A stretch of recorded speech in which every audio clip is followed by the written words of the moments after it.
Arestado ang isang holdupper na kakatapos lang mambiktima sa Quezon City. Ang suspect walang kawala matapos kuyugin ng mga lalaki. Nasa frontline ng balitang yan, si Ian Suyu. Mabilis ang lakad ng lalaking yan nang masapul sa CCTV sa Barangay Talipapa sa Quezon City.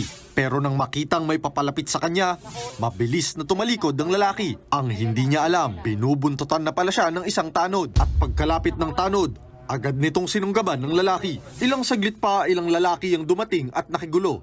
Ang lalaking kinuyog, holdupper pala. Pilit pang nagpumiglas ang holdupper pero wala siyang palag sa dami ng humuli sa kanya. Dito sa bahaging ito ng Barangay Talipapa na corner ng mga pulis at barangay tanod ang suspect sa pagnanakaw. Base sa CCTV video, makikitang nakikipambuno pa nga ito sa mga otoridad bago tuluyang sumuko at dalhin sa pinakamalapit na himpilan ng barangay.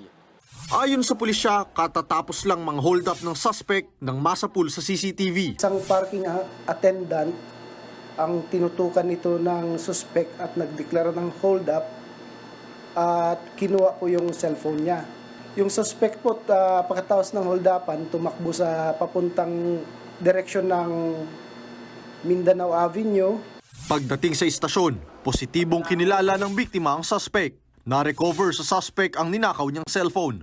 Nakuha rin ng isang baril na hindi lisensyado. Based on verification, wala pong lisensya. Magre-request tayo ng ballistic. Baka nagamit ito previously sa mga krimen.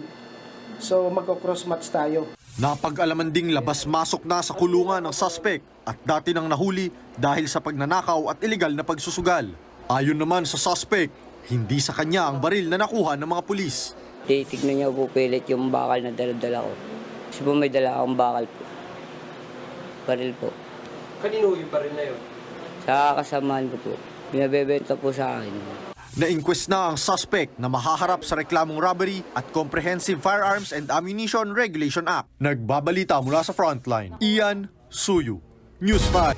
Mga kapatid, Jess De Los Santos po, huwag magpauli sa mga umaaksyong balita at napapanahong issue sa bansa.